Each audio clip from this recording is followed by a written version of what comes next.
How did Native Americans sleep through nights when wolves howled just beyond their tents? Imagine bears wandering nearby while you try to rest. How could anyone survive? Their survival didn't rely on luck. It was strategy, skill, and centuries of experience. You'll be amazed at the simple but brilliant methods they used to stay safe every night. Across a dense forest, open plains, and rugged mountains, nights brought more than darkness. They brought predators, extreme cold, and unexpected dangers. Native Americans had to master their environment to sleep safely, using knowledge passed down through generations. Every decision about where to camp, how to build shelter, and when to keep watch was informed by deep understanding of the land and its creatures. Watch the video to the end, and you will learn the layered strategies that turned dangerous nights into restful sleep. Methods so effective they sustained entire communities for thousands of years. Safety at night was never accidental. Communities relied on layered strategies, careful camp placement, sensory awareness, communal roles, and protective practices. By the end of this video, you'll understand how every action had a purpose and how they turned risky nights into restful sleep. These weren't desperate measures born from fear, but refined techniques developed through observation, experimentation, and cultural wisdom. Sleeping in the right spot could mean life or death. Before anyone lay down to rest, experienced scouts surveyed the terrain. They looked for elevated ground that offered visibility in multiple directions, allowing them to spot approaching predators while they were still at a distance. Natural barriers mattered too. A rocky outcrop on one side, a steep ravine on another, dense thorny vegetation creating a natural fence. These features reduced the number of directions from which danger could approach. Water sources were carefully considered. Camps were established near rivers and streams, not just for drinking water, but because waterways provided escape routes if the group needed to move quickly. Yet they avoided game trails that led directly to water, recognizing these as predator highways where wolves and bears traveled regularly between hunting grounds and drinking spots. The wind carried information. Camps were positioned so prevailing winds blew from predator territories toward the camp, carrying scent warnings of approaching animals. At the same time, smoke and human scent would blow away from common animal paths, reducing the chance of attracting curious or aggressive wildlife. Some tribes preferred camping in areas recently burned by wildfire. The open ground offered excellent visibility, and large predators typically avoided these spaces where cover was scarce. Others chose spots beneath large trees with spreading canopies, not for the shade, but because the root systems created uneven ground that made silent approach difficult for four-legged hunters. Knowledge of the land was their first line of defense, but location alone wasn't enough. How did they protect themselves once the night fell? Survival wasn't just personal, it was a team effort. As darkness settled, the camp transformed into an organized system of awareness. Watch schedules were established with careful consideration of each person's natural rhythms and abilities. Some individuals were naturally more alert during early evening hours. Others found their peak awareness came in the deep middle of night, while still others were sharpest in the hours before dawn. These natural tendencies weren't fought against. They were utilized. Watchers positioned themselves at different points around the encampment, never clustered together. This distribution created overlapping fields of awareness. If one guard's attention wavered or they dozed momentarily, another remained alert. The positions rotated throughout the night, keeping minds fresh and preventing the dangerous complacency that comes from staring into darkness for too long. Children learned these rhythms early, first by sleeping near their parents, then gradually taking on shorter watch periods as they matured. Elders, whose sleep was often lighter and more easily disrupted, naturally filled the role of monitoring sounds and movements during their wakeful periods. Nothing was wasted. Every person's contribution valued. Communication systems were developed that required no words. A specific pattern of clicks, a low whistle that could be mistaken for nightbirds, a gentle touch passed from one person to the next. These signals could alert the entire camp without creating the commotion that might panic animals into aggressive behavior. In some tribes, stretched sinews or vines connected different parts of the camp, allowing guards to send vibration signals that sleeping individuals could feel even in deep rest. Dogs played an essential role in this network. Their superior hearing and sense of smell extended the camp's awareness far beyond human capabilities. A dog's low growl or sudden alertness told experienced watchers exactly where to focus their attention and roughly how far away the threat might be. Cooperation increased safety, showing the power of shared responsibility. If teamwork was key, what tools did they use to alert each other silently? We would love to hear your opinion about these survival strategies. Write in the comments and don't forget to subscribe to explore more about how ancient peoples mastered their environments. Smoke and scent weren't just for cooking, they were shields against danger. Fire was the most versatile tool in the nighttime arsenal. Its flames provided light that reduced the advantage predators held in darkness, created warmth that kept hypothermia at bay, and produced smoke that served multiple protective functions. But managing fire for safety required nuance that went far beyond simply keeping flames burning. The placement of fires followed deliberate patterns. Multiple smaller fires around the camp's perimeter created a psychological barrier more effective than a single large blaze. Predators instinctively avoid crossing between fire sources, even when the flames are modest. The flickering shadows and unpredictable light patterns disrupted depth perception for approaching animals, making them uncertain and cautious. Certain plants and woods were selected not just for their burning qualities, but for the specific scents their smoke produced. Cedar, sage, and juniper created aromatic barriers that many predators found unpleasant or confusing. The smoke masked human scent and food odors that might attract curious bears.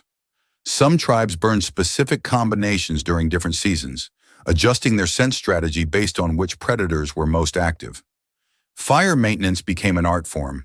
Too much smoke could obscure visibility and make breathing difficult. Too little meant losing the scent barrier. The ideal fire produced steady, moderate smoke that drifted at ground level, creating an olfactory wall without announcing the camp's presence for miles around. Different wood combinations burned at different temperatures and produced varying smoke densities. Knowledge accumulated over generations guided these choices. Fat from previous meals was sometimes deliberately burned on hot stones around the camp's edges. The smell was unpleasant to human noses, but served a purpose. It created a scent marker that predators associated with human presence and activity. Bears especially learned to associate these smells with potential danger to themselves and typically gave such areas a wide berth. Even simple resources, used cleverly, could prevent deadly encounters. But what about inside the shelter? How did they stay safe when predators came close?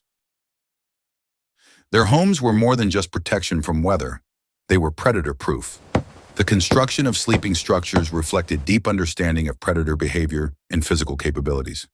Teepees, wigwams, lodges, and other dwellings incorporated specific design elements that transformed them into defensive spaces. The conical shape of teepees wasn't just for shedding rain and snow. The sloped walls made it nearly impossible for bears to effectively apply their weight and strength. A bear standing on hind legs to investigate might push against the structure, but the angle caused their force to slide upward rather than collapsing the frame. Entry points were deliberately small and low. This forced anyone entering to bend down and move slowly, preventing sudden intrusions. For predators, these constrained openings represented dangerous choke points where they could become trapped. A wolf or bear would have to squeeze through head first, leaving itself vulnerable and unable to quickly retreat, a situation wild animals instinctively avoid. The interior arrangement maximized safety. Sleeping platforms were raised on wooden frames or built up with layers of hides and vegetation. This elevation served multiple purposes. It kept sleepers away from cold ground, reduced the risk of flooding during storms, and positioned people at eye level with any predator that might force its way inside. More importantly, raised sleeping areas gave even the smallest defender a height advantage in any confrontation. Around the outer perimeter of camps, communities constructed barriers using materials abundant in their environment. In forested regions, fallen logs were arranged in overlapping patterns that created obstacles too tall for most predators to leap and too sturdy to push through. In open prairies, thorny bushes were transplanted and encouraged to grow densely around sleeping areas. These natural fences required regular maintenance, but provided excellent deterrence. Few animals would force their way through painful barriers when easier hunting grounds existed elsewhere. Some tribes dug shallow trenches around their encampments and filled them with dry branches and leaves. These noise-making moats served as early warning systems. Any large animal approaching would disturb the material, creating sounds that alerted guards. The technique was simple but remarkably effective, turning the environment itself into a security system. Storage of food and waste received special attention. Caches were established well away from sleeping areas, often suspended from trees or buried in pits covered with heavy stones. This separation ensured that food scents wouldn't attract predators to where people slept. After meals, all scraps and refuse were either burned completely or taken to disposal areas downwind and distant from camp. Architecture and resourcefulness created a safe environment. Could a simple sleeping arrangement really keep predators at bay? Sleep was deep but never careless. The way people positioned themselves for sleep reflected tactical thinking that modern campers rarely consider. Adults slept in specific orientations, never with their heads toward the entrance, always positioned so that waking required minimal movement before they could respond to threats. Weapons remained within arm's reach, not hung decoratively on walls or stored in distant corners. A spear might lean against the shelter frame next to a sleeping person's hand, a bow strung and ready beside a quiver of arrows. Family groups arranged themselves in protective formations. The youngest children and infants slept in the center, surrounded by older siblings and parents. This configuration meant any threat entering the shelter would encounter the most capable defenders first.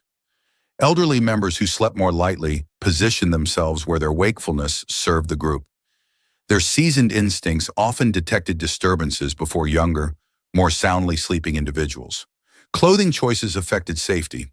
People often slept partially dressed, with footwear nearby and outer layers within easy reach. The seconds saved by not having to dress completely before responding to an emergency could prove critical. In colder seasons, sleeping in layers of furs and hides provided both warmth and the ability to move quickly if necessary. Training began in childhood. Young people learned to sleep with awareness, developing the ability to wake instantly at unusual sounds while ignoring the normal nighttime symphony of nature. This skill took years to develop fully, but became second nature through constant practice. Children participated in games during daylight that sharpened their ability to distinguish between sounds, learning to recognize the difference between a deer moving through underbrush and a predator stalking, between wind-rustling branches and something climbing a tree. Stories shared around evening fires weren't just entertainment, they were educational tools that reinforced safety practices. Tales of ancestors who survived dangerous encounters emphasized specific behaviors and decisions that saved lives. Stories of those who ignored precautions and suffered consequences served as cautionary examples. This oral tradition ensured each generation inherited not just techniques, but understanding of why those techniques mattered. Breathing techniques and mental practices helped balance the need for rest with the requirement for alertness. Some individuals learned to enter states of light sleep that provided physical rest while maintaining enough awareness to respond to danger. These weren't mystical abilities, but trained skills developed through practice and refinement across a lifetime. Safety came from combining mindfulness with routine. How did they teach these habits to the next generation? Dogs weren't just pets, they were sentinels. The relationship between Native American communities and dogs represented one of the most important survival partnerships in human history. These animals weren't simply kept around camp, they were integrated into security systems with remarkable sophistication. Different dogs served different roles based on their temperament, size, and natural abilities. Alert dogs with keen hearing positioned themselves at the edges of camps, naturally taking up posts where they could monitor approaches from various directions. Their superior senses detected movements and scents far beyond human capability, often providing several minutes of advance warning before a predator came within dangerous proximity.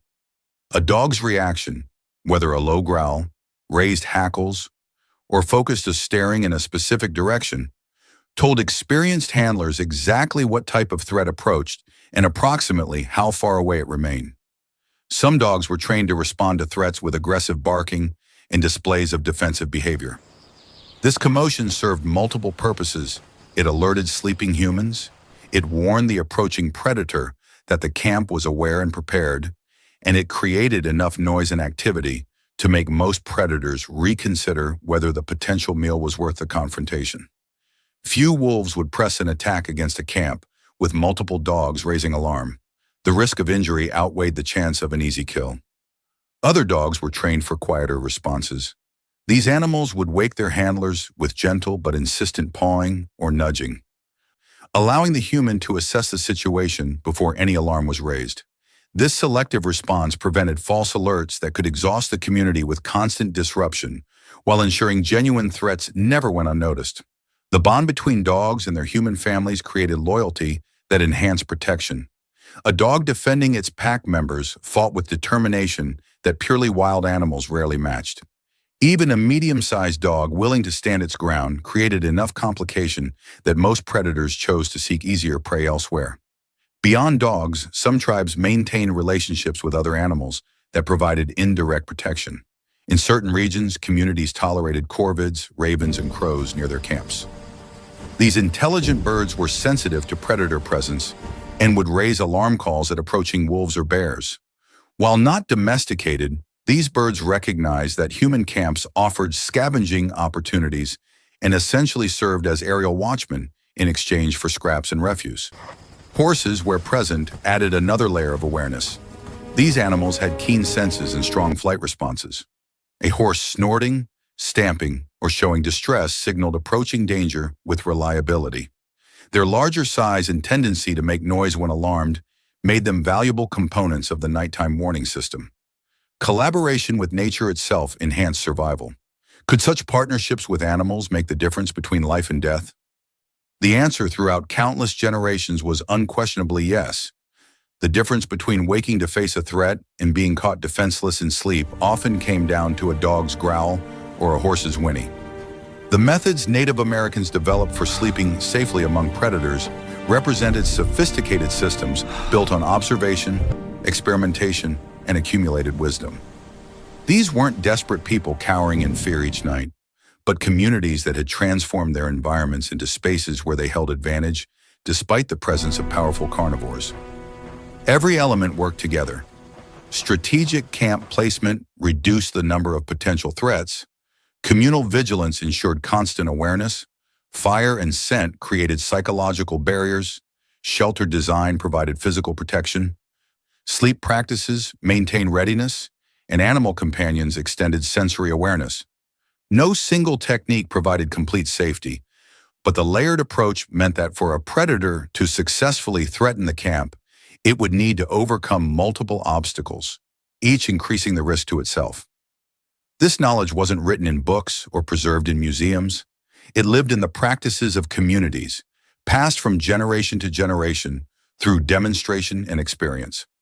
Young people didn't just learn what to do, they learned why, gaining understanding of predator behavior, environmental conditions, and human physiology that allowed them to adapt techniques to new situations. The modern world has largely forgotten these skills, relying instead on technology and separation from wild spaces. Yet the principles remain sound.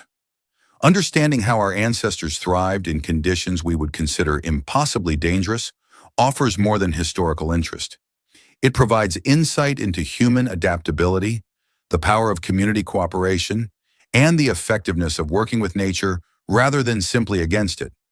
If you found this insight valuable, suggest topics you'd like explored next in the comments below. What other survival strategies from ancient peoples would you like to understand? Don't forget to subscribe to continue exploring how human communities mastered their environments through intelligence, cooperation, and accumulated wisdom.